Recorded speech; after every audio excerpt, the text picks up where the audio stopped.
Estás escuchando Huellas, con Jaime Ramos, los estudios sociales con pensamiento crítico.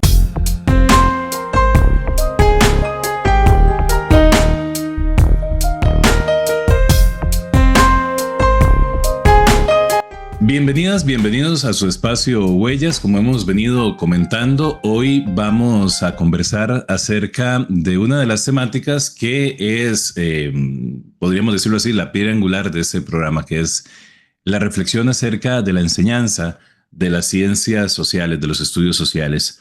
Hoy en Huellas, en colaboración también con nuestro programa hermano, La Pizarra Podcast, Tu Formación Permanente, este programa que es un proyecto de acción social de la sección de educación primaria de la Escuela de Formación Docente de la Universidad de Costa Rica.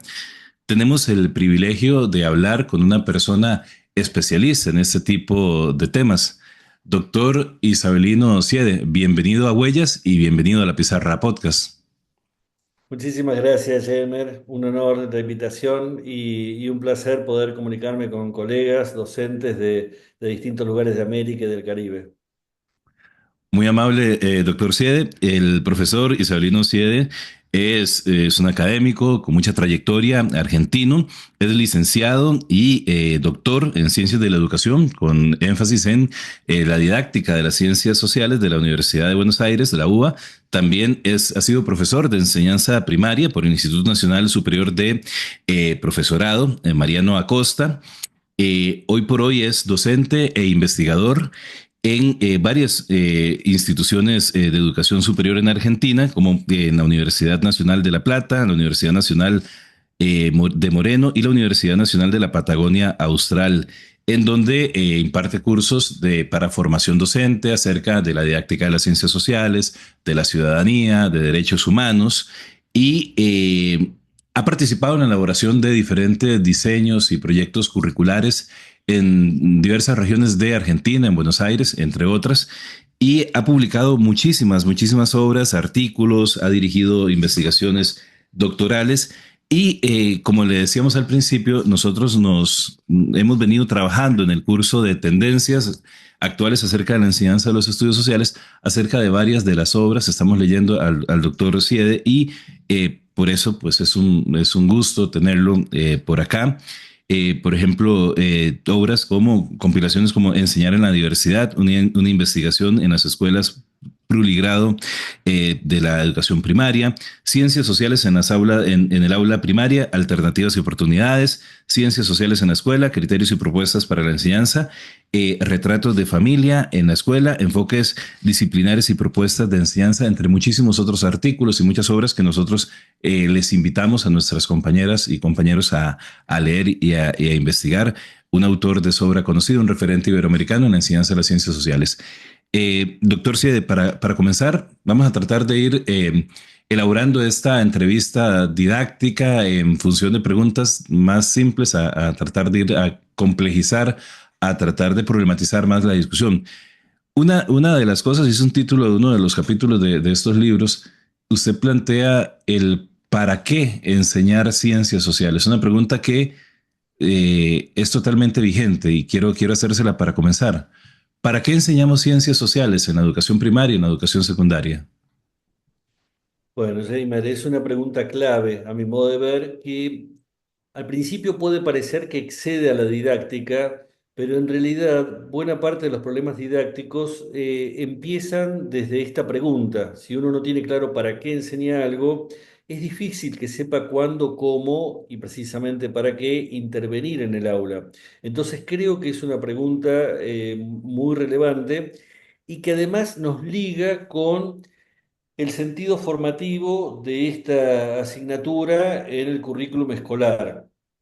Y también pone en juego la intersección entre los diferentes intereses que están puestos en el currículum escolar.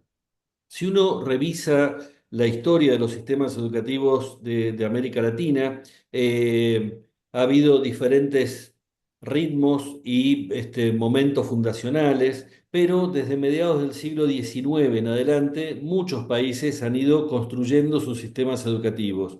Y es también el tiempo en el cual se fueron configurando los estados nacionales en América Latina, luego de las guerras de independencia y las guerras civiles que en muchos casos sucedieron a las guerras de independencia en América Latina. En ese tiempo, cuando se empiezan a configurar los sistemas educativos, también se pone en discusión qué debería ser el corpus de conocimiento para la educación común, particularmente la escuela primaria, que es la que rápidamente se consagra como nivel dedicado a ser universal, a ser obligatorio. Y en este caso, la enseñanza de lo que en ese momento era la historia, la geografía, la educación cívica, sobre todo apuntaba a lo que podemos llamar la educación política, es decir, a educar a la ciudadanía para estados nacionales organizados como repúblicas, ¿no? En Argentina decía Domingo Sarmiento, uno de los referentes de los orígenes del sistema educativo de nuestro país, hay que educar al soberano. Es decir, si consideramos que el pueblo es soberano, hay que ofrecerle herramientas para que pueda ejercer esa soberanía.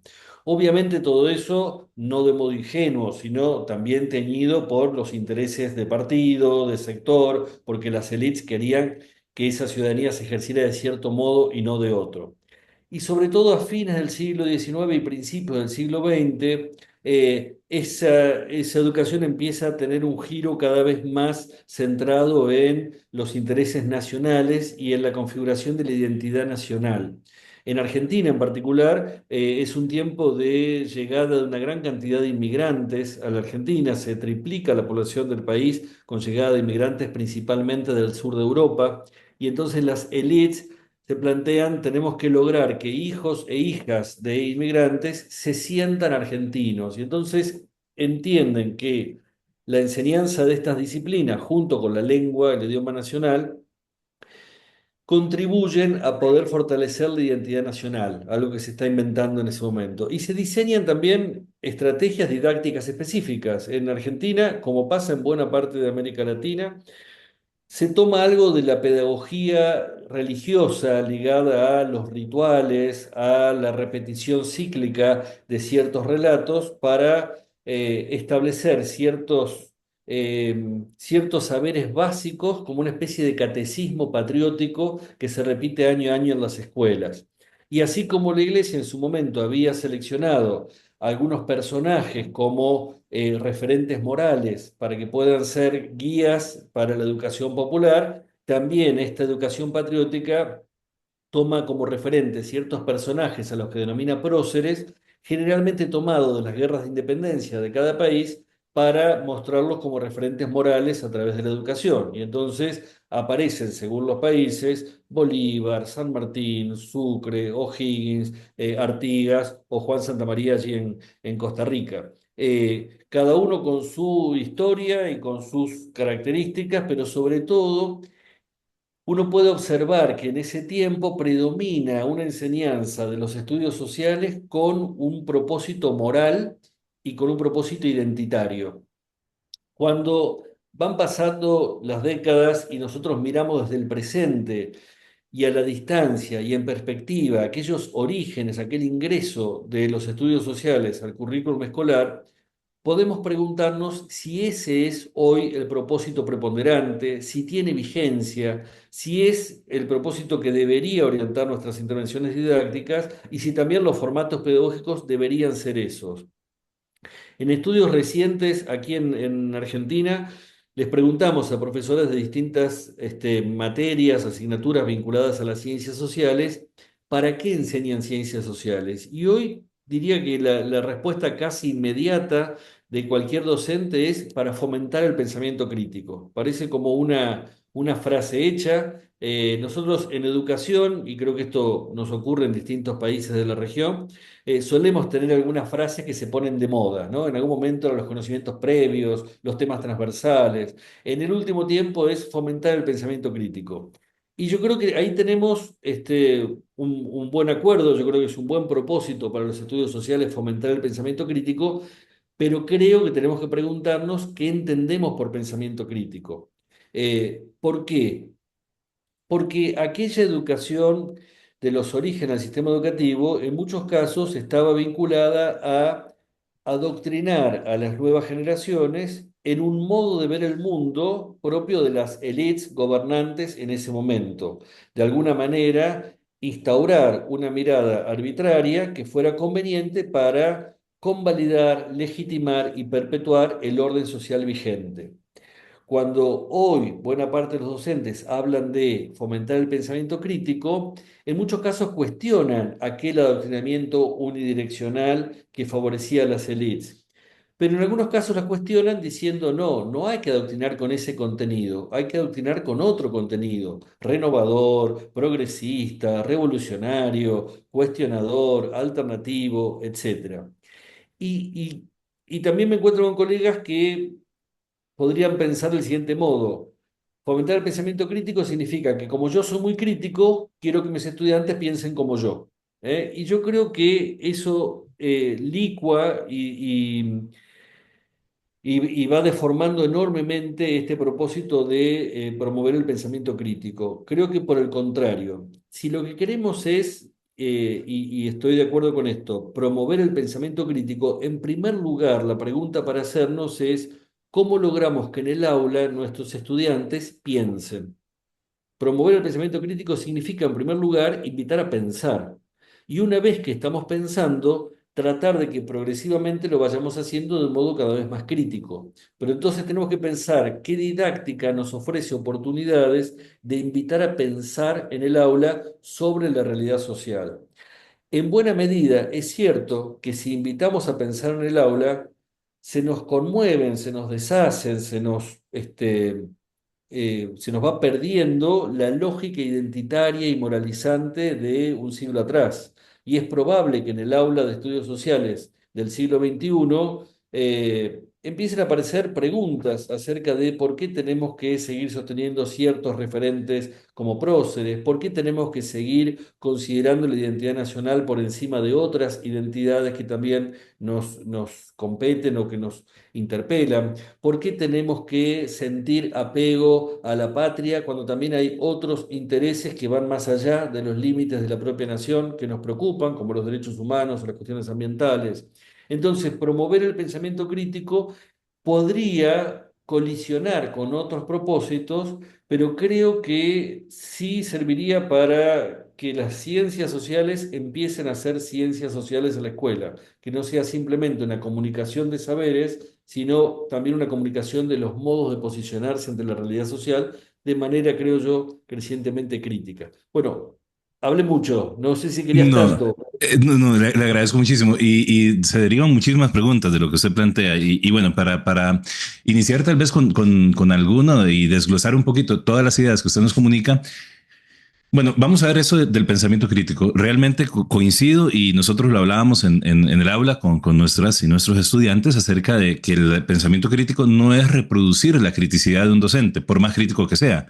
Es realmente, como usted lo señala y como lo hemos comentado en otros espacios, realmente es dotar de insumos, de herramientas, de metodologías, de procesos pedagógicos y didácticos que le permitan a la persona estudiante elaborar y discutir con la información, seleccionarla, cuestionarla y a partir de ahí, con esas herramientas metodológicas, teóricas, epistemológicas, pues elaborar de alguna manera también su forma de aproximarse a ese significado y sentido de la realidad social que a la postre viene siendo una de las finalidades o el objeto de estudio o uno de los que podrían proponerse como objeto de estudio dentro de la enseñanza de ya sea de las ciencias sociales, de la historia, en nuestro caso de los estudios sociales.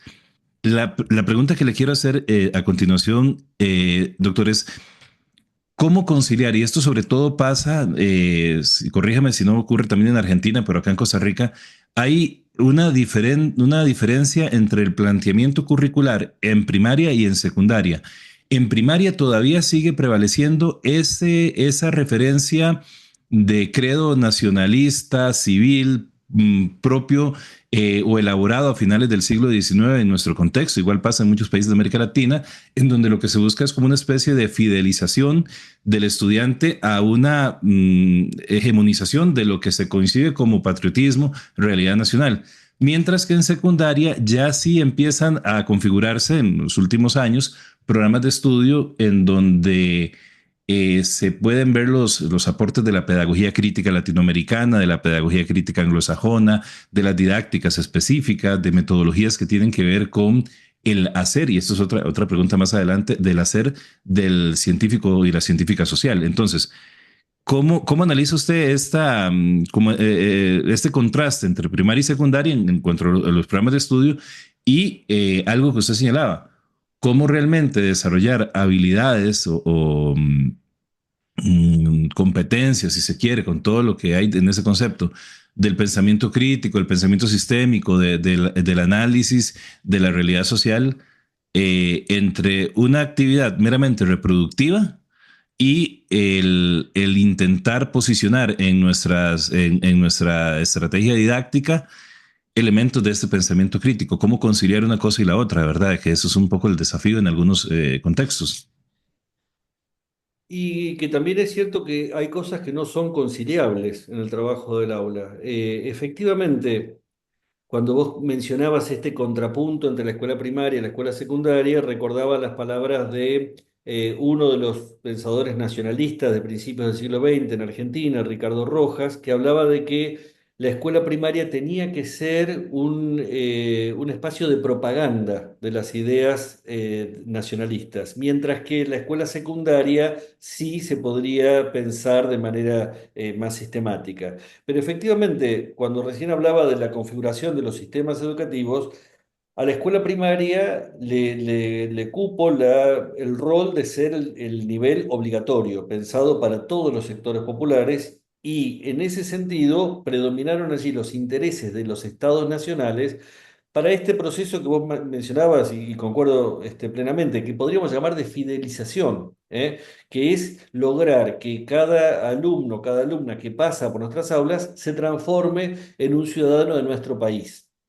Eh, Mientras que la escuela secundaria estaba pensada para las élites, estaba pensada para poder formar a las burocracias de los estados nacionales, y solo algunos llegaban a cursar la escuela secundaria y muchos menos a terminar la escuela secundaria. Entonces ahí se daban algunos permisos que no se daban para la escuela primaria. Y esta matriz inicial perdura en algunas lógicas, incluso hasta hoy, incluso en países donde se ha hecho obligatoria la escuela secundaria y sin embargo todavía perduran algunas de aquellas lógicas iniciales.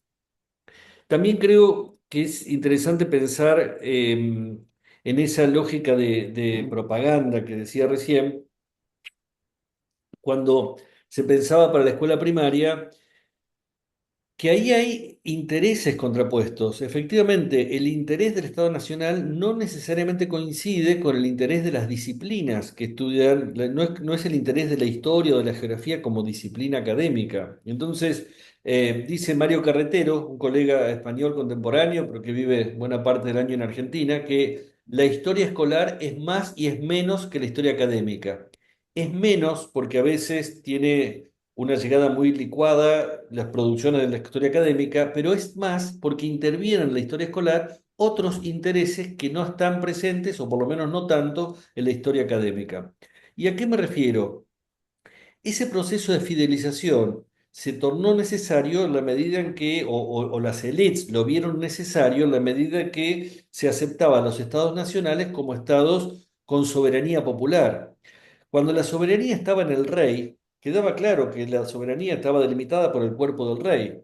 Pero si el pueblo es soberano, ¿dónde empieza y termina el pueblo? Hay que convencer a la frontera de cada país que de la frontera para acá somos de este lado y de la frontera para allá son del otro. Y entonces el discurso escolar apunta a fidelizar a aquellos que podrían estar de alguna manera tironeados hacia otro lado. Pensemos que sobre todo en América Latina tenemos lengua común, tenemos historias comunes, y buena parte de los países se desarrollaron mucho tiempo juntos. Aquí en Argentina hubo que convencer a las poblaciones de que ya no éramos parte del mismo país que Uruguay, ya no éramos parte del mismo país que Paraguay, ya no éramos parte del mismo país que Bolivia, y cada Estado nacional construyó un relato para, de alguna manera, garantizarse su identidad en contrapunto con otras. Cuando a esa tradición queremos incluir el pensamiento crítico, vamos con los tapones de punta. De verdad que estamos contradiciendo un relato. Y tratar de hacer eso en la escuela primaria implica de verdad ir a contrapelo de tradiciones pedagógicas e incluso también a veces de las expectativas de las comunidades con las que trabajamos. Cuando chicos y chicas llegan a la escuela, ya vienen construyendo sus miradas sobre la realidad social desde las posibilidades que le ofrece el entorno. Entonces, la mirada de la familia, de los medios de comunicación, de la comunidad barrial, de su propio pueblo, va instalando un modo de ver el mundo que cada chico, cada chica va incorporando como el único modo posible. ¿Qué implicaría fomentar el pensamiento crítico? En primer lugar, poner bajo sospecha nuestros modos de ver el mundo. La criticidad empieza en la historia del pensamiento occidental con René Descartes y su idea de dudo, ¿no? Pienso y luego existo. Porque dudo, empiezo a pensar. Y la duda es la herramienta, yo diría, liminar del pensamiento crítico. Desde ahí arrancamos. Por otra parte, porque dudo, también necesito ampliar mi horizonte y poder mirar si hay otra gente que está mirando lo mismo de otro modo. Entonces, otra herramienta del pensamiento crítico es mirar la misma realidad desde otra perspectiva y no desde la que me impone el medio en el cual vivo. Eh, y creo que eso es un elemento clave que todavía nos cuesta mucho ver en la escuela. Yo a veces les pregunto a mis estudiantes de la universidad, ¿cuándo fue la primera vez que leíste en algún texto, que escuchaste en una clase, que sobre algún proceso histórico un profesor te decía, algunos historiadores piensan esto y otros historiadores piensan esto? Varios se quedan pensando y me dice, creo que recién en la universidad no tienen registro de que a lo largo de la escolaridad alguien les haya dicho, bueno, hay distintas lecturas sobre eso que pasó. Y yo creo que eso es algo que tenemos que adelantar a los primeros años de la escolaridad, que sobre todo en los procesos del pasado hay diferentes lecturas, que no es una visión única, podemos interpretarlo de distinto modo y podemos encontrar algunos elementos comunes y otros que son objeto de disputa. Eso implicaría poder entender que la historia no es simplemente un relato del pasado, sino un estudio sistemático y siempre abierto sobre el pasado. Y otro elemento clave, creo yo, del pensamiento crítico contemporáneo, que no estaba tan presente en Descartes, pero que sí es importante hoy, es el componente dialógico. La criticidad es dialógica, en el sentido de que no es solo un sujeto que duda y cuestiona todo lo que tiene como bagaje, sino que dialoga con otros que también se hacen las mismas preguntas y argumentativamente vamos tratando de construir componentes comunes o reconocer las diferencias. Y eso es parte también de la tradición de los estudios sociales, poder entender que dialogamos y que ofrecemos argumentos y contraargumentos a un recorrido intelectual compartido. Creo que eso es algo que va anticipando el tipo de aula que podemos armar para los estudios sociales. Creo que es muy distinta un aula que está preocupada por fomentar la criticidad dialógica que un aula que está preocupada porque todos terminen pensando lo mismo. Creo que esos propósitos van delineando didácticas distintas. Esa criticidad que usted plantea, doctor Ciede, tiene que ver también con procesos de selectividad en cuanto a los saberes que van a ser utilizados en la escuela, es decir, en la escuela primaria, en la secundaria, perdón, porque como usted lo señala, realmente la aproximación al pasado, a la historia, a la realidad social, se enmarca en un proceso científico, un proceso de elaboración científica con metodologías que responden, porque en esto yo creo que estamos claros que no hay una pretendida neutralidad o que no hay una separación con lo político, con lo ideológico y eso está bien. Lo que pasa es que lo que importa realmente, lo que debe importarnos, pienso yo, no sé si usted comparte esta premisa, es la rigurosidad científica que debemos ir instalando en la forma de construir los criterios de las personas estudiantes, es decir, que las personas estudiantes vayan construyendo sus criterios a partir de ir incorporando esas herramientas de la indagación, de la constatación, de esta dialéctica entre la selectividad de la información, la literacidad crítica, lo hablábamos con Breo Tosar, programas anteriores, que es tan importante hoy en día en el contexto, sobre todo en el que vivimos de las tecnologías digitales, etcétera, etcétera. En esta línea, yo quiero preguntarle, porque usted hablaba de una palabra para nosotros clave en la discusión, en el debate sobre los estudios sociales en Costa Rica, y yo me atrevería a decir que también en Iberoamérica, que tiene que ver con el concepto de disputa, ¿verdad? Entender y sobre todo tratar de pedagogizar esta idea de que esos saberes están en constante disputa. Usted lo señalaba en una de las conferencias. A diferencia de otras disciplinas del currículo escolar, las ciencias sociales, los estudios sociales, cada tema que se desarrolla en clase, al mismo momento está siendo discutido por los científicos que elaboran ese conocimiento, por las científicas y los científicos que elaboran ese conocimiento. Es decir, está en constante reelaboración, en constante, si se quiere, disputa, elaboración.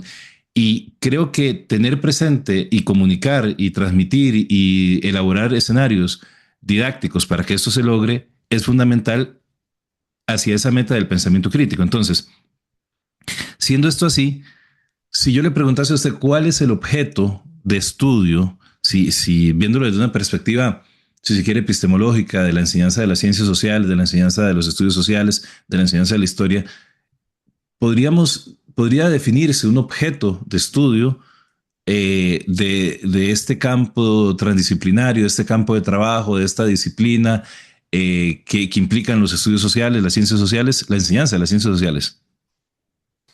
Bien, Reimer.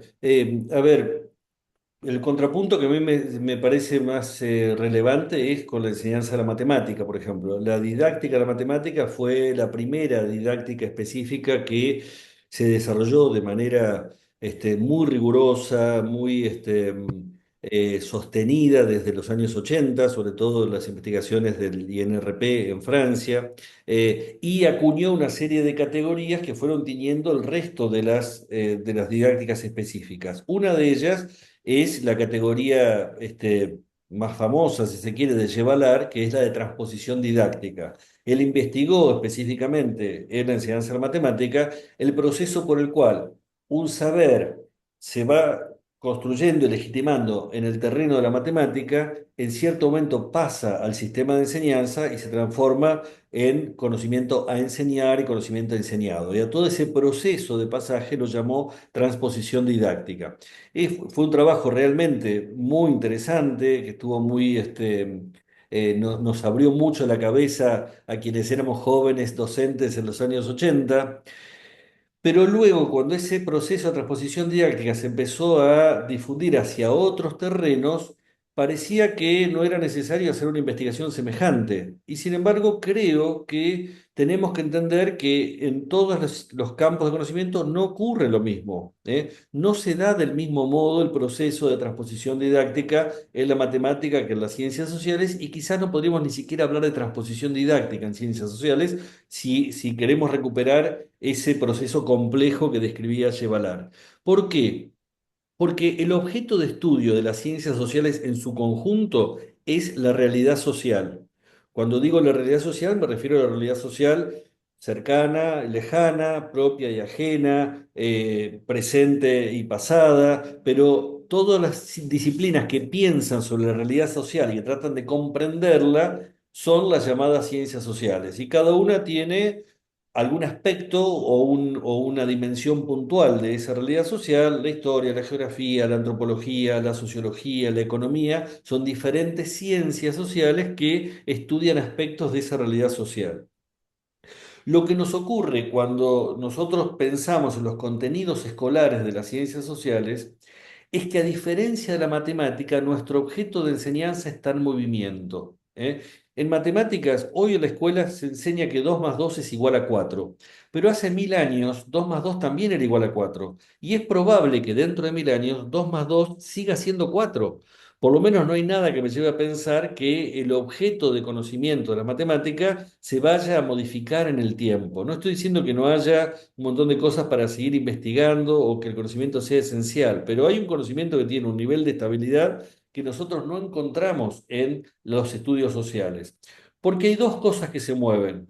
Por un lado, la realidad social se mueve, ¿eh? Hace 1000 años, recién estaba hablando de cómo enseñamos a la escuela los estados nacionales, que hace 1000 años no existían. El planeta estaba organizado de otro modo. Y que no tengo idea de cómo será el planeta dentro de 1000 años. Es decir, la realidad social está en movimiento.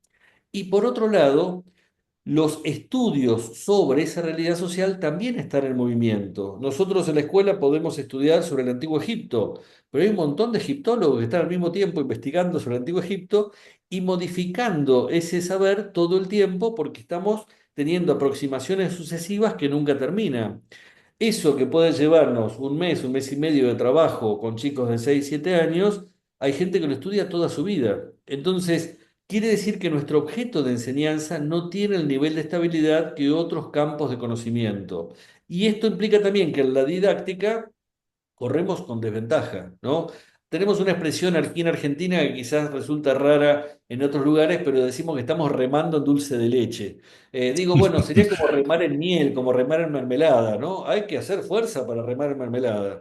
Pero digo, cuando acá planteamos que la didáctica de las ciencias sociales remamos en dulce de leche, es porque se nos mueve el objeto de enseñanza, porque no compartimos el mismo objeto de enseñanza entre distintas regiones del planeta. Lo que para nosotros es nuestro contenido, no lo es en otros lugares. Ustedes estudian a Juan Santamaría en Costa Rica y es un personaje desconocido en las escuelas de Argentina, y obviamente más desconocido en Europa o en África. Mientras que en todas esas escuelas, 2 más 2 es 4. Y entonces hay un montón de docentes que están pensando cómo enseñar mejor la multiplicación o la división y las operaciones básicas.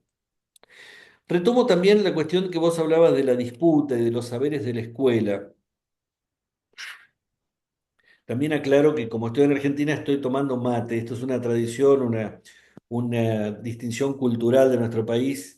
Digo, algunos lo miran desde afuera y piensan, ¿con qué se está drogando este hombre? No, es una infusión como el té o el café, pero es típico de América del Sur, del sur de América del Sur.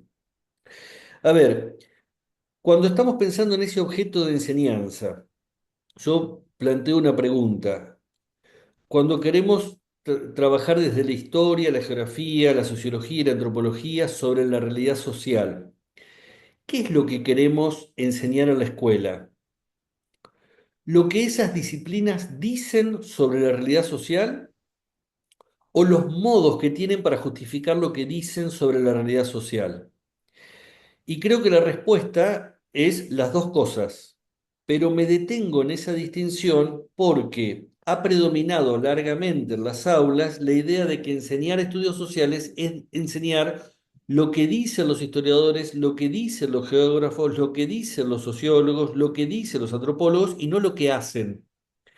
Y yo creo que enseñar historia, geografía, antropología, sociología es enseñar a pensar sociológicamente, a pensar antropológicamente, a pensar históricamente, a pensar geográficamente. Es decir, significa plantearse las preguntas, los problemas que estas disciplinas abordan sobre la realidad social, ver cómo despliegan herramientas para poder construir una respuesta a esas preguntas y luego ver, bueno, a qué respuesta han arribado. Pero muchas veces el pasaje al aula implica llevar solo las respuestas a preguntas que nadie se ha formulado. Sería como si en la escuela, en la hora de matemática, enseñáramos 2, 6, 8, 10, sin decir cuánto es 1 más 1, cuánto es 3 más 3, cuánto es 4 más 4 o cuánto es 5 más 5. Si nosotros le quitamos el problema, lo que queda es un enunciado hueco, vacío, que es lo que nos pasa muchas veces en las clases de ciencias sociales. Llegamos a la hora y empezamos a contar la historia del país y del otro lado hay alguien que dice, ¿y a mí qué me importa eso? ¿Y yo qué tiene que ver eso conmigo? Ahora, si uno se pregunta, ¿por qué hay algo que se llama Costa Rica y no otra cosa? Bueno, ahí tenemos una pregunta para pensar y tenemos también herramientas para ver cómo buscamos una respuesta a esa pregunta. No es lo mismo decir, vamos a estudiar toda la gente que migra en el mundo que preguntarnos, ¿por qué la gente migra? No es lo mismo estudiar las guerras de independencia que preguntarnos qué es una guerra, qué componentes tiene una guerra y cómo se dieron esos componentes en una guerra en particular, como fueron las guerras de independencia. O preguntarnos qué caminos o qué pasos lleva adelante un producto, por ejemplo, un frasco de mermelada, para que llegue a mi casa, ¿no? ¿Qué manos pasaron por este producto para que llegue hasta acá. Y entonces uno puede reconstruir todo el proceso productivo y ver la enorme cantidad de trabajos y trabajadores que estuvieron implicados en ese producto que yo encuentro al final. Lo que estoy planteando es que otra herramienta clave del pensamiento crítico son las preguntas. Si no Ujú. hay preguntas, las respuestas carecen de sentido. Y en buena medida la enseñanza de los estudios sociales está plagada de respuestas a preguntas que nadie se formula. Yo creo que necesitamos llevar al aula la pregunta, el problema, porque la pregunta implica delinear un territorio sobre el cual pensar. Si tenemos juntos una pregunta, podemos empezar a pensar y empezar a pensar desde lo que cada uno sabe, desde lo que cada uno es capaz de hacer con lo que sabe, desde lo que cada uno puede hipotetizar a partir de lo que sabe. Ahí los conocimientos previos se ponen en juego porque hay una pregunta. Si nos preguntamos qué es una revolución, por qué la gente migra, o por qué el mundo está dividido en países como lo está, esas preguntas complejas, difíciles, pueden encontrar una primera respuesta de nuestros estudiantes desde muy temprana edad y respuesta que después nos llevan a pensar, ¿y cómo podemos corroborar si esto es así o es de otra manera? A ver, pensemos qué podemos investigar para poder encontrar una respuesta posible. Yo creo que un aula donde hay preguntas, donde hay problemas, es un aula donde estamos invitando a pensar. Y es muy probable que si empezamos a pensar, en algún momento logremos hacerlo críticamente. Pero si no hay preguntas, no hay sobre qué pensar. Rápidamente estos estudios se transforman en respuestas que hay que memorizar, que hay que retener, que hay que recordar, pero que no sirven para pensar colectivamente. Y en ese sentido, cuando hay un problema, cuando hay una pregunta, la disputa es propia de las ciencias sociales. Es decir, frente a un problema aparecen diferentes hipótesis, diferentes posicionamientos, diferentes alternativas, y es lógico que haya disputas, lo cual no necesariamente significa enfrentamiento, violencia, en absoluto, significa argumentos a favor de una posición y argumentos a favor de otra. Esa disputa es un componente indispensable del pensamiento crítico. Y eso es lo que creo yo que necesitamos tener mucho más aceitado dentro del aula. Y eso es lo que necesitamos incluir desde muy temprana edad en las escuelas. No me refiero solo a poder discutir sobre estos temas con jóvenes y adolescentes mayores en los estudios superiores. Esto puede estar en el aula desde muy temprana edad. Claro que sí. Hay un elemento y yo creo que es muy importante que cuando se elimina la problematización del saber, la problematización del contenido, cuando no es a través de las preguntas generadoras, de las preguntas problemas, es decir, se vacía del contenido pedagógico el acto educativo. Es decir, si lo que nosotros hacemos en la enseñanza de los estudios sociales es simplemente tomar la elaboración científica, teórica de la historia como ciencia estructurante o de la geografía o de cualquier otra ciencia social y la transmitimos, pero sin que medie la agencia pedagógica, es decir, la intencionalidad, el propósito educativo, formativo, etcétera, etcétera, realmente lo que estamos haciendo es un acto, diría yo, meramente reproductivo. Es decir, le quitamos toda la intencionalidad pedagógica, didáctica, que es lo que debe movilizar, es decir, la cercanía, el acercar el saber a la emocionalidad del estudiante, a su contexto, a llevarlo a un plano de cercanía y sobre todo de implicarse en ese proceso de autogestionar el aprendizaje a partir del interés que me despierta ese objeto de conocimiento que voy a desarrollar en el salón de clase. Ahí, Jamer, yo pongo una salvedad. Yo creo que hay una intención pedagógica, pero no emancipatoria. Es decir, hay una Ok. intención pedagógica que es de adoctrinar. Cuando los estudios sociales solo ofrecen respuestas sin validarlas, sin hacer un recorrido de fundamentación de esa respuesta es enseñada como un dogma, como una doctrina que hay que aceptar porque la dice la autoridad del maestro. Eso no deja de ser pedagógico, solo que no es ni crítico ni emancipatorio en el sentido de que no está invitando a nadie a pensar. En todo caso, está invitando a no piensen más, acepten esta respuesta tal como se les ofrezco, ¿no? Que es de alguna manera un propósito posible de los estudios sociales, pero al menos no es un propósito que comparta, que creo que no compartimos. En Ujú. ese sentido es relevante señalarlo. Muy bien, vamos a hacer la primera pausa en Huellas o los estudios sociales con pensamiento crítico es nuestra sección Acordes, es una sección musical. Siempre le pedimos a nuestro invitado, a nuestra invitada, que nos sugiera un tema musical que sea de su agrado o que se relacione con la temática que estamos desarrollando. Entonces, desde Buenos Aires, Argentina, doctor Isabelino Siede, ¿qué canción nos sugiere usted para nuestra sección Acordes el día de hoy que se relacione con la temática que hablamos sobre las ciencias sociales o que sea de su agrado y que usted quiera compartir con nuestras y nuestros compañeros en Huellas? Bueno, es muy difícil la pregunta, pero a ver, se me ocurre una canción muy vieja y muy querida de mi adolescencia de un grupo chileno que se llamaba Los Jaivas y la canción se llama Todos Juntos. Me parece que es un tema que puede aludir a em, cómo podemos pensarnos latinoamericanos con diferencias y al mismo tiempo con cuestiones en común. Con los Jaivas nos vamos a nuestra sección Acordes y regresamos.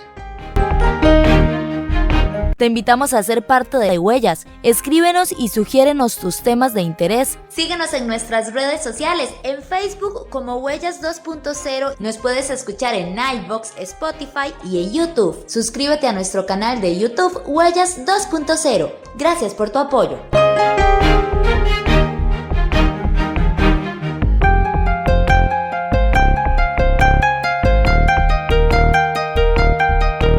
Estás escuchando Huellas con Jaime Ramos, los estudios sociales con pensamiento crítico.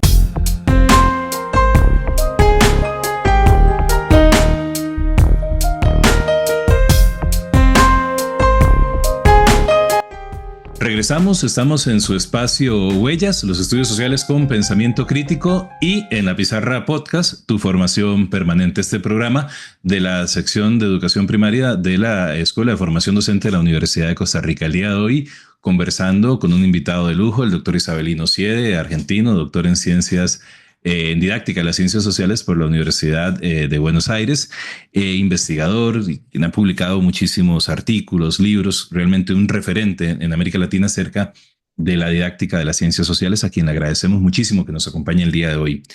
Hablábamos antes de iniciar esta segunda parte acerca de lo que subyace en esta disputa de los estudios sociales, de las ciencias sociales, y sobre todo en algo que adelantaba el doctor Siede entre si enseñamos la producción científica de las ciencias sociales o las herramientas metodológicas o las formas de elaborar y confirmar la elaboración científica. Y el doctor Siede nos hablaba de que ojalá sea una combinación de ambas, no obstante, y pasa en la mayoría de países de América Latina, que ha primado sobre todo esta primera aproximación de el transmitir los saberes. En este sentido, el hecho de llevar a las aulas los procesos metodológicos de las distintas ciencias sociales, de la economía, de la sociología, de la antropología, de la historia, de la geografía, nos posibilita como pedagogos, como maestras, como maestros,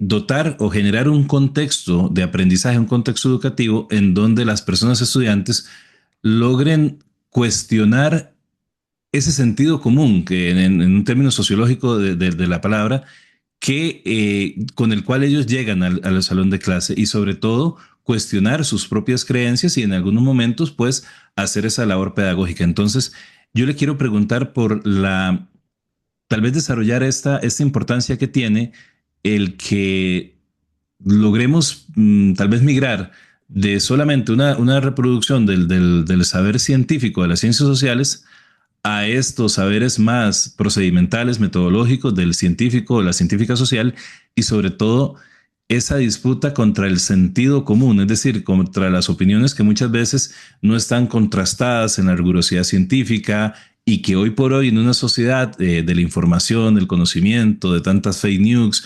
de esta globalización de la información, etcétera, pues nos solicita a las personas docentes pues contribuir en este tipo de habilidades y saberes para las personas estudiantes. Bien, bueno, ese sentido común creo yo que está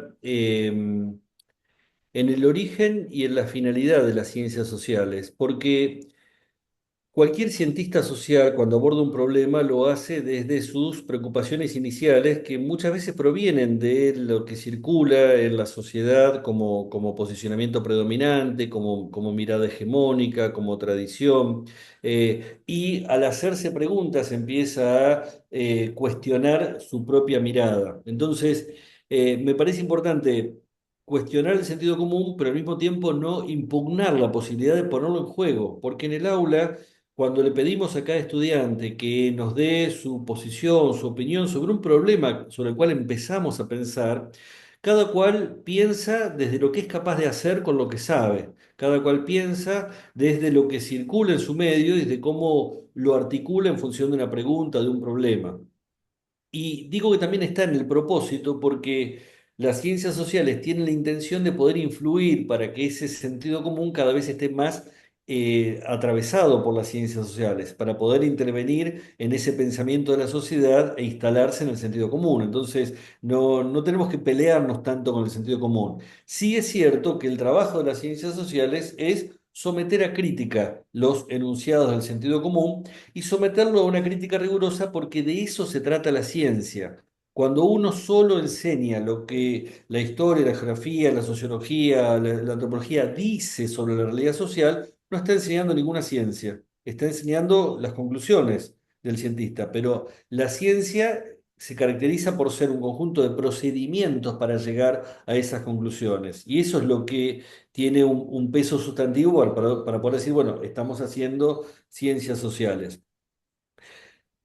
Cuando vos me comentabas que en Costa Rica la materia se llama estudios sociales, porque también hay mucha gente que dice, bueno, es difícil hablar de ciencias sociales en la escuela primaria, en el nivel inicial, como la palabra ciencia suena un poco ampulosa, un poco ambiciosa, pretenciosa, y sin embargo creo yo que cuando alguien de verdad se hace una pregunta y de verdad explora las herramientas que tiene para poder resolverlas, está haciendo ciencia aún de manera muy precoz, muy temprana, ¿no? Cuando chicos desde salita de 4, de 5, se preguntan algunas cuestiones sobre la realidad social, pueden estar haciendo ciencias sociales, así como hacen matemática también desde muy temprana edad.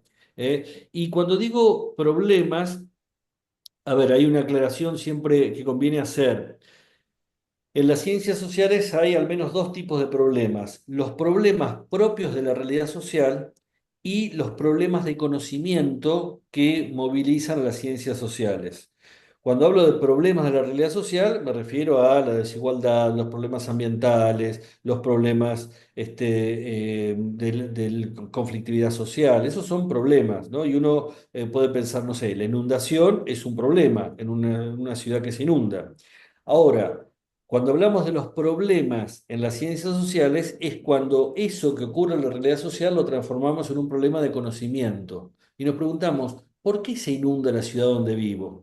Eso ya no es solo un problema social, sino un problema de conocimiento, ¿no? Y tomo ese ejemplo porque hace unos años hicimos un trabajo de indagación con chicos de 10 y 11 años acerca de por qué se inunda Buenos Aires. Era una época en que Buenos Aires se inundaba bastante seguido.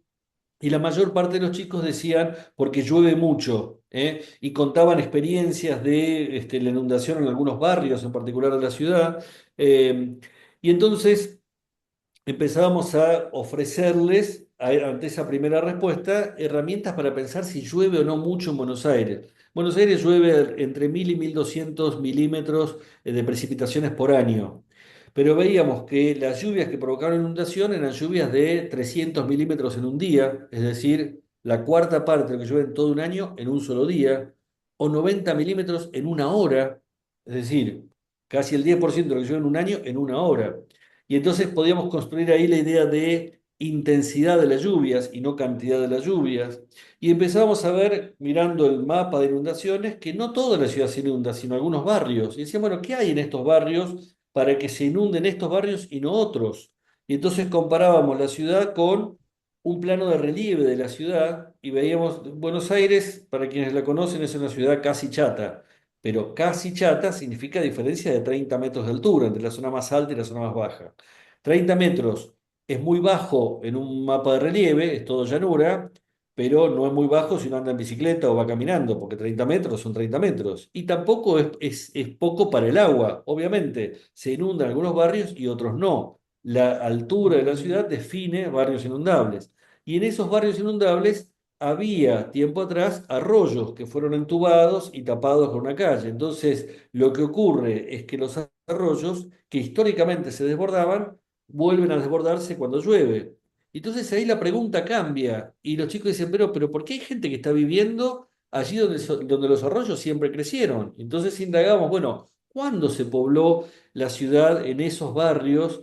¿A qué precio se vendían esos terrenos? ¿Y por qué se llenó de gente que ahora se preocupa cuando se inunda? ¿Se entiende? Un problema social se puede transformar en un problema de conocimiento y ese problema de conocimiento se va moviendo en el aula a medida que vamos viendo diferentes dimensiones, aspectos o matices del problema y se va modificando. Entonces ya la pregunta era ¿por qué se inunda Buenos Aires? Y empezamos a pensar, bueno, ¿por qué se inundan algunos barrios de Buenos Aires? ¿O por qué hay gente viviendo donde siempre hubo agua? ¿O por qué Buenos Aires se ubicó en un lugar donde hay riesgo de inundación? Fíjense cómo la pregunta se va modificando porque vamos encontrando nuevas informaciones que nos invitan a pensar. Claro, cuando uno hace un recorrido como este, algunos contenidos inertes, como por ejemplo en geografía, temas como cuenca, pendiente, cauce, caudal, relieve, son los temas más aburridos de la geografía física y sin embargo cobraban sentido en torno a un problema de conocimiento. Es un trabajo más lento, si se quiere. Si uno tiene que dar 30 temas en el año, dice, yo no puedo dedicarle un mes y medio o dos a trabajar la inundación porque no llego con todos los contenidos. Bueno, pero ahí vuelvo sobre la pregunta, ¿qué es lo que me interesa? ¿Tener un montón de respuestas o invitar a pensar y ver cómo se piensa las ciencias sociales? Porque chicos y chicas que hicieron este recorrido, llevan no solo la información de conocimiento de la geografía física, sino un modo de posicionarse ante el mundo que es la criticidad, que es el poder hacerse preguntas y buscar herramientas para poder validar las primeras hipótesis y poder cuestionar eso primero que es el sentido común. Cuando hacíamos este trabajo, cada vez que había riesgo de inundación, el gobierno de la ciudad sacaba publicidades que decían no tire basura, hay riesgo de inundación, no tire basura. Y también en las primeras hipótesis los chicos decían la ciudad se inunda porque la gente tira basura.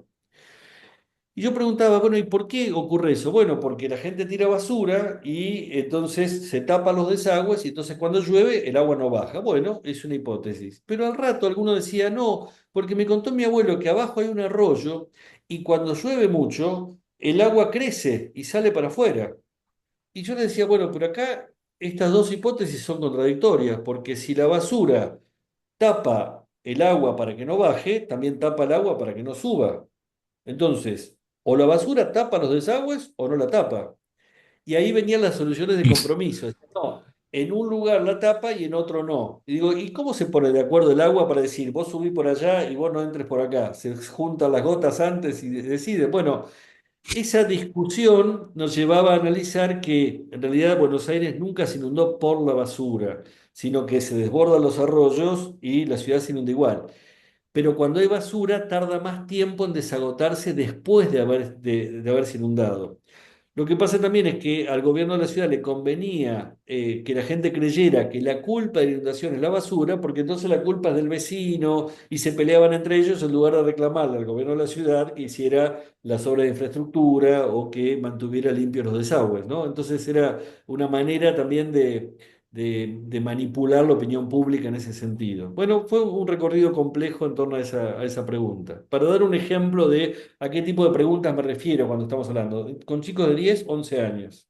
Claro, y se ve como una temática que en apariencia es un saber muy específico, digamos, las temáticas relativas al relieve adquieren una dimensión no solamente ya de la geografía física, sino también de la historia de la ciudad, del componente político, del componente de clase social, de quienes habitan en un lugar, quienes habitan otro y por qué, cómo se hace esa distribución, el papel del Estado, el papel de los medios de comunicación, solo en un tema de la cantidad de lluvia que cae en un día en Buenos Aires o de una inundación de una ciudad. Esa es la importancia que yo creo que es siempre muy importante rescatar de la enseñanza de las ciencias sociales, de los estudios sociales, porque dota a las personas estudiantes de esas herramientas.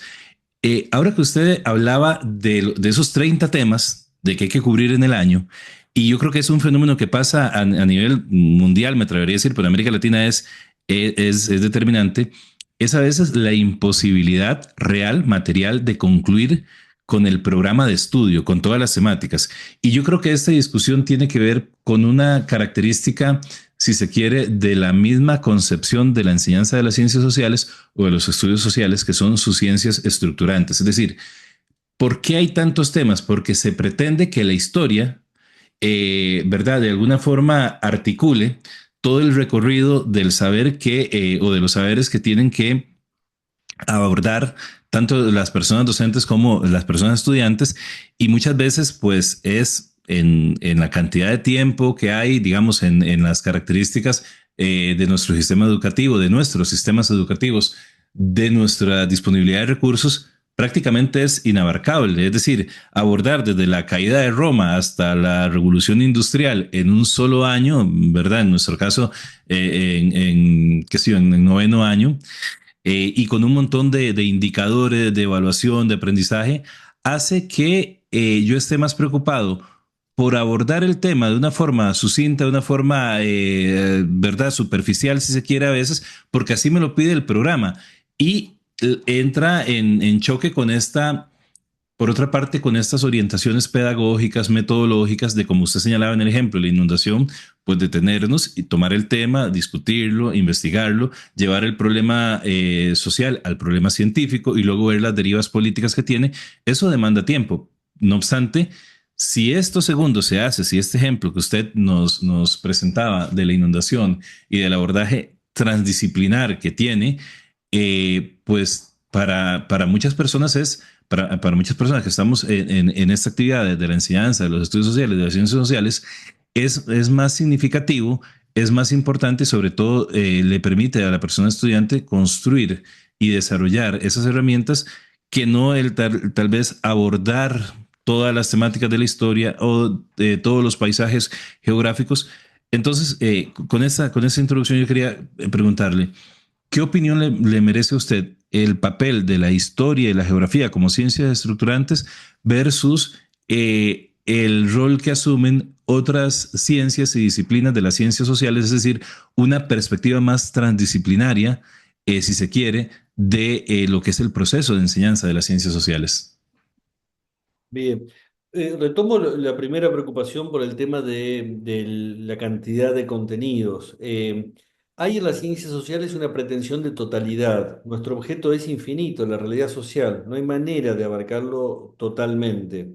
Entonces, predomina a veces en la tradición escolar aquel mandato fundacional de la escuela enciclopedista de fines del siglo XVIII, que fue de alguna manera inspirando los sistemas educativos latinoamericanos del siglo XIX, de tratar de pensar en totalidades como si esa totalidad nos garantizara algo. Y en realidad, cuanto más abarcamos, menos apretamos. Cuanto más temas estamos abordando, menor profundidad podemos dedicarle a cada uno. Pero también es cierto que cuando en algunos países o regiones se establecen diseños curriculares con pocos contenidos para poder abordarlos de manera crítica, son los propios docentes los que dicen, ¿por qué tan pocos contenidos? Quieren mucho tema para tener mucho de qué hablar, porque para un docente que entiende que dar clases es ir y hablar y hablar y hablar, e ir contándoles una historia, ellos quieren muchos temas para tener muchos temas de conversación.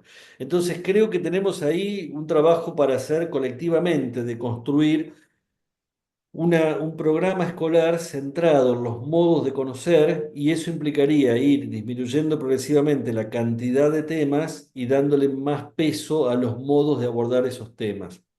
Y con respecto a las ciencias sociales, cuando ingresan estos estudios a la escuela, al sistema educativo, la segunda mitad del siglo XIX, todavía estaban muy en pañales algunas disciplinas como la sociología o la antropología, y algunas también eran vistos con cierto carácter polémico, como que podían generar más divisiones que esa cohesión que la historia y la geografía podían garantizar. Entonces, están ahora actualmente golpeando las puertas del currículum ciencias sociales que no logran ingresar. Aquí en la Argentina, en algunas provincias y en algunas modalidades de la escuela secundaria se enseña sociología. Yo creo que en ninguna se enseña antropología, pero en todas las escuelas secundarias se enseña historia casi en todos los años y en geografía un poco menos cantidad de horas, pero también en casi todos los años. Fíjense que ahí hay presencias distintas. ¿A qué se atribuye esa diferencia? Básicamente a haber llegado primero, a quien colonizó el currículum antes. No es que haya una lógica por la cual debería ser así.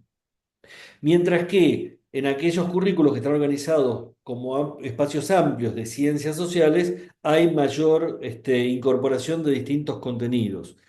Yo no me inclino por una modalidad u otra. Creo que lo importante es que haya espacios curriculares que permitan que un docente tenga un tiempo suficiente para poder abordar críticamente los contenidos.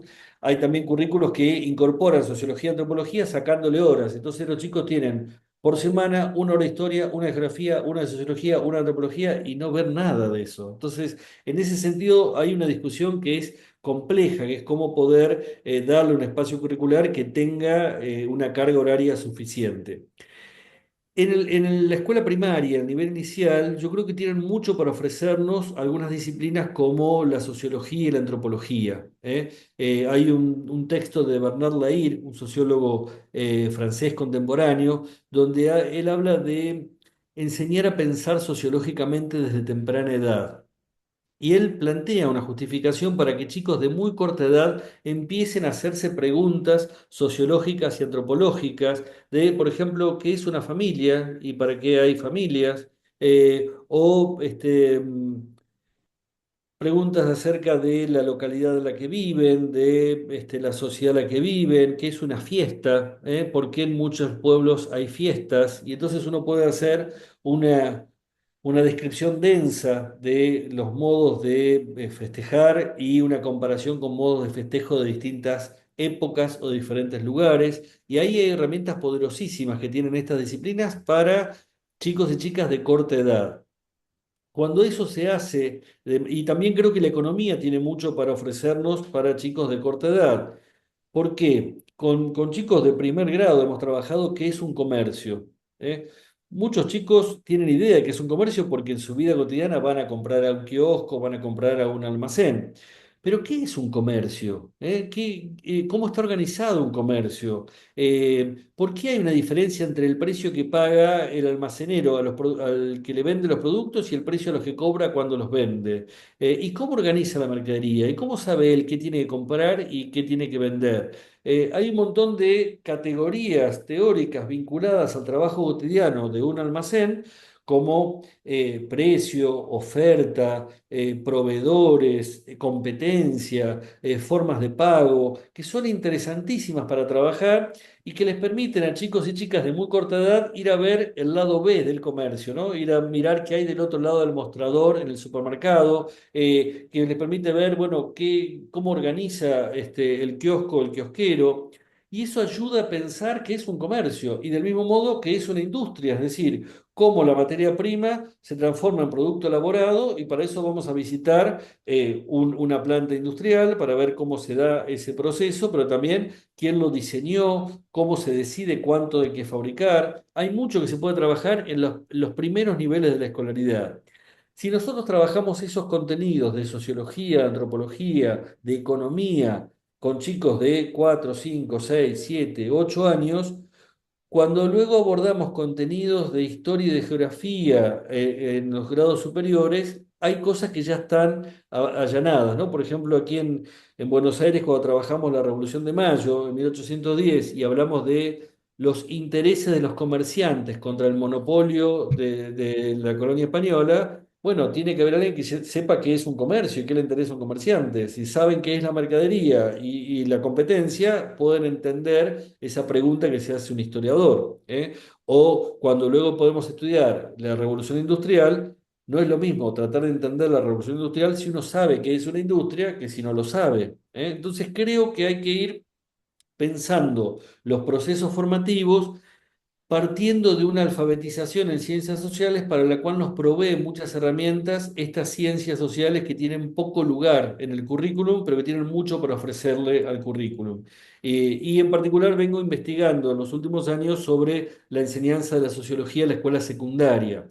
También ahí, cuando en estas pocas escuelas, pocas provincias de la Argentina que incluyen la sociología, el primer intento que hay, como pasa con todas las ciencias cuando se intenta la escuela, es que meten como un resumen muy apretado de toda la carrera de sociología en un año. Y entonces los chicos estudian mucho de Marx, Weber, Durkheim, qué dice uno, qué dice el otro, qué dice el otro, y los adolescentes lo miran como, bueno, es toda gente que habló mucho hace muchos años, pero que no tiene mucha relación con ellos. Entonces pensamos en algunas propuestas de enseñanza para adolescentes de 16, 17, 18 años. Dos problemas con los que hemos trabajado son, uno, ¿qué significa ser pobre? ¿Qué significa ser pobre? Una pregunta para la cual todos tienen respuesta al principio, pero que luego nos lleva a indagar diferentes miradas acerca de la pobreza, pobreza estructural, pobreza por nivel de ingreso, dimensiones de la pobreza, nos lleva a poder ver las estadísticas nacionales, las comparaciones internacionales, pero ¿qué significa ser pobre en distintos lugares? Y eso generó una serie de discusiones interesantísimas en chicos de esa edad. Y otra pregunta, más osada todavía, si se quiere, que es, ¿por qué la gente se viste como se viste? ¿Por qué la gente se viste como se viste? Nos parece que el tema de la moda podía ayudar a pensar cuestiones de identidades, grupos de pertenencia y entrecruzar las posibilidades materiales vinculadas a la compra de ropa con también las marcas identitarias de vestirme de cierta manera en función del grupo, y eso permitió que los grupos salgan a hacer encuestas dentro de su escuela, preguntándoles a chicos de diferentes edades por qué se visten como se visten y tratar de buscar algunas respuestas a estos interrogantes. Bueno, creo que cuando uno de verdad se mete en estas disciplinas hay mucho para problematizar y mucha experiencia didáctica para llevar a cabo. Y cuando uno las analiza se encuentra con chicos y chicas pensando en el aula y aparecen experiencias maravillosas, pero hay que animarse a transitar otro modo de enseñar los estudios sociales en el aula, ¿no? Y sobre todo pensar el aula como una comunidad de indagación, de diálogo, de cuestionamiento del sentido común y de aproximación a algunas herramientas críticas que ofrecen estas ciencias. Precisamente, y ahora tal vez dando un giro más a la parte político, social y también del contexto global del neoliberalismo, hay una tendencia lamentable al desfinanciamiento de la educación pública en muchos países de América Latina. En el caso de Costa Rica, de Argentina, la experiencia de Bolsonaro en Brasil y bueno, lo que hablábamos anteriormente, ¿verdad? De estas perspectivas neoliberales que afectan a la educación digamos, desde el punto de vista de los presupuestos, de la disponibilidad de recursos y demás. Eh, Usted en una de las conferencias que yo he tenido la oportunidad de ver, hablaba de dos conceptos que tienen que ver con la escuela primaria, el de educabilidad y el de educatividad, como digamos que tienen que ver con esta condición material de la escuela y sobre todo con la militancia, si se quiere, o el compromiso político y social de la persona educadora en relación a este proceso. Entonces, yo le quería pedir que tal vez nos ampliara, nos definiera estos dos conceptos en relación con este contexto que se vive y con digamos, el rol que asumen las escuelas desde el punto de vista socioeconómico en comunidades sobre todo más marginales, urbano-marginales, rurales, etcétera, etcétera y tal vez lo que se espera del magisterio, de la labor docente como tal. Bien, una pregunta compleja, larga, sobre el lugar de la escuela, pero desde mi punto de vista, la escuela tiene un rol protagónico en la sociedad del siglo XXI, pero no el mismo rol protagónico que ha tenido en los últimos siglos. Efectivamente, estamos viviendo procesos de cambios tecnológicos y culturales muy acelerados que llevan a que el trabajo de la escuela no pueda ser el mismo que era poco tiempo atrás. Y efectivamente, en ese sentido, creo que cuando hablo de la escuela como comunidad de diálogo y de construcción colectiva de conocimiento, me refiero a que hay otros modos de circulación del conocimiento fuertemente individualistas y fuertemente alejados de toda criticidad, ¿no? Y sobre todo estoy pensando en la inteligencia artificial, en las herramientas tecnológicas y en procesos tecnofílicos de vincularnos solo a través de las máquinas. La escuela es, en primer lugar, un espacio de encuentro cara a cara. Y en ese espacio de encuentro cara a cara tenemos la responsabilidad y el derecho de dialogar sobre el mundo en que vivimos. Creo que uno de los problemas que tenemos y que deriva en esta retracción de los presupuestos para educación, tiene que ver también con algo que fue visto como una conquista a mediados del siglo XX, que creo yo que hoy nos muestra también algunas limitaciones. A mediados del siglo XX empezó a ganar terreno la idea de que la educación es una inversión, a contrapelo de la idea de la educación como un costo. Y yo creo que fue positivo en ese momento poder pensar, bueno, los países tienen que invertir en educación. Pero cuando pensamos en la educación como una inversión, también pensamos, bueno, ¿qué beneficio nos da? Y entonces, cuando los economistas plantean que la educación es una inversión, después se evalúan, ¿esto me da más o menos beneficios? Y no puedo obtener los mismos beneficios por otra vía. Yo creo que también esa idea de la educación como inversión nos está dejando un poco atrapados en una lógica que no es la lógica educativa. La educación es ante todo un derecho humano fundamental. Y en ese sentido no tendría por qué ofrecer un rédito a alguien que invierta en educación. Es ante todo un derecho y los estados tienen que garantizar ese derecho a su población y las sociedades tienen que reclamar ese derecho a los estados. Y cuando pensamos la educación como un derecho, yo creo que muchas veces lo que corroe por dentro a los sistemas educativos son dos dudas o dos malestares que forman parte, son dos caras de la misma moneda, ¿no? Por un lado, pensar que como escuela no tenemos nada para ofrecerles a las nuevas generaciones, que en realidad hay cosas más valiosas que ocurren en otro lado y acá no tenemos nada para darles. O como contracara, estos chicos, estos jóvenes no son como los de antes, no merecen nuestra educación, ¿eh? Cuando yo hablo de esos dos principios, me refiero al principio de educabilidad. Todo joven es educable hasta que se demuestre lo contrario. Y no se trata de ver si es educable o no, sino cada sujeto que nace en nuestros países tiene derecho a que la sociedad lo eduque, tiene derecho a ingresar a cualquier sistema educativo y que el sistema educativo le ofrezca lo mejor que tiene. Y cuando hablo de educatividad me refiero a que hay algo valioso que tenemos para transmitir y que la escuela sigue siendo la herramienta preponderante para ofrecerlo. Cuando hablamos de educatividad, hablamos de que las nuevas generaciones no pueden crecer huérfanas de toda la experiencia humana anterior, ¿eh? Tenemos como responsabilidad comunicarles lo que ha sido la experiencia humana del planeta a lo largo de miles y miles de años. Y eso se concentra de algún modo en nuestro currículum escolar, en nuestra propuesta formativa, y tenemos que revisar críticamente ese currículum para garantizar que lo mejor de la experiencia humana esté presente allí. Pero cuando hablo de sostener estos dos principios es para poder garantizar el derecho a la educación para todos y para cada uno, para poder entender que más allá de las inversiones de los estados, la educación es algo que nos va a construir como sociedad y nos va a permitir, por un lado, sostener a la especie humana del planeta y hacer que seamos una sociedad algún día mejor, ¿no? Creo que ese es el propósito de la educación y no ofrecer algún rédito inmediato para cada estado nacional. El 24 de marzo y con esto pues vamos concluyendo y cosa que le agradecemos la generosidad de dedicarnos su tiempo, su atención en este programa.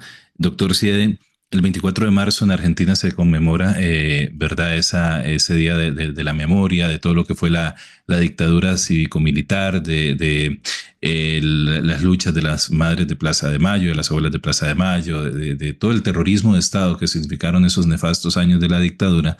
Y no es algo jamás indiferente a la enseñanza de las ciencias sociales, de los estudios sociales, a la enseñanza de la historia.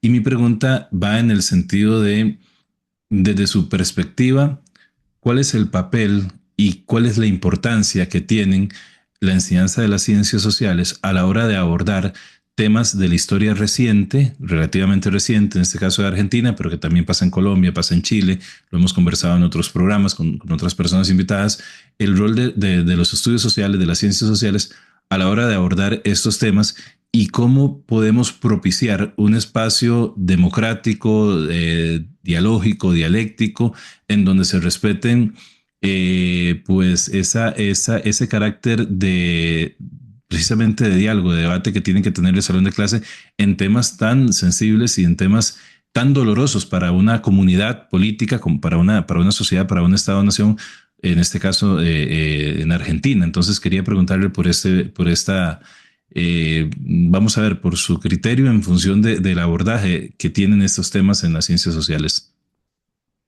Bien, bueno, los estudios sociales en nuestros países de América Latina tuvieron un tiempo prolongado de protagonismo de las epopeyas nacionales, donde la guerra era una herramienta de cohesión nacional frente a otros países, ¿no? En casi toda América Latina.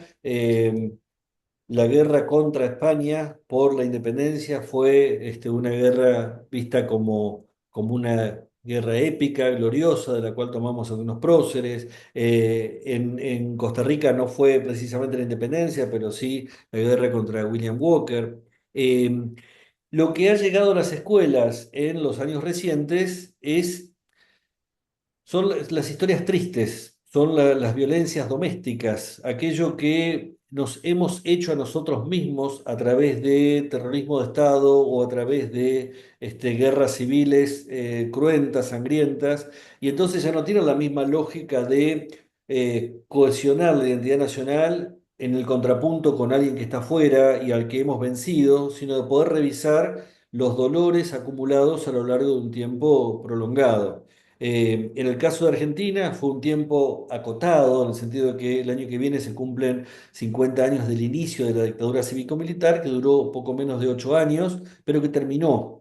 En el caso de Colombia es un caso mucho más complejo porque no hay, es una violencia multidireccional y a lo largo de un tiempo mucho más prolongado. Entonces no son casos parangonables. Y otra diferencia significativa es que Argentina ha tenido un proceso eh, de toma de posición del Estado a través del sistema judicial por el juicio a las juntas militares en los años 80 y el juicio a las cúpulas de las organizaciones armadas en los años 80.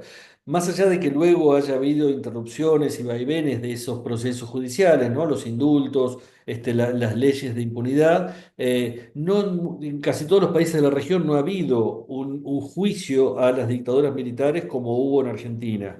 Eso nos da en nuestras escuelas un respaldo institucional fuerte porque está comprobado la existencia de centros clandestinos de detención, está comprobado una cantidad enorme de secuestros, torturas, asesinatos, ocultamiento de identidad a chicos y chicas secuestrados junto con sus familias. Entonces, eso ha llevado a tener un cierto palafón que no existe, por ejemplo, en países como Uruguay, Chile o Brasil.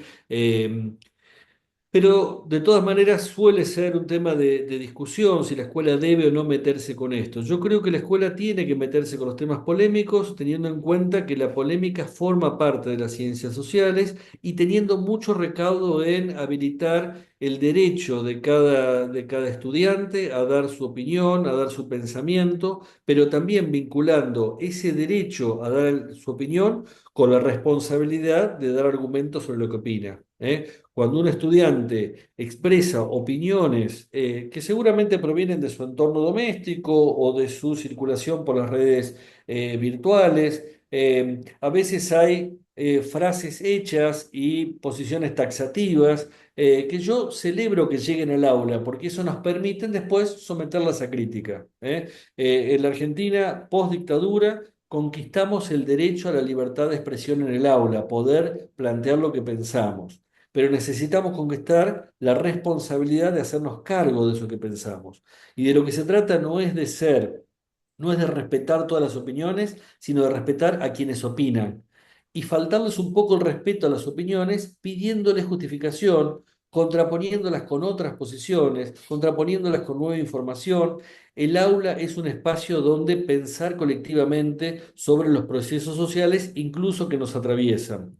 De esos procesos sociales hay memorias múltiples. Obviamente que en nuestro país hay la memoria de los que son familiares y víctimas del terrorismo de Estado, pero también está la memoria de los que fueron victimarios del terrorismo de Estado. Y esas memorias no son fácilmente conciliables, pero el trabajo de la historia reciente es poder someter a crítica esas memorias y poder ir construyendo una visión más compleja que vaya más allá de la mirada subjetiva sobre ese pasado. Y en esa visión más compleja también adoptar los posicionamientos valorativos que tiene el Estado Nacional, a favor de los derechos humanos, a favor de la democracia y en contra de toda violación a la dignidad humana. Creo que la escuela tiene ahí una responsabilidad enorme y al mismo tiempo una responsabilidad compleja.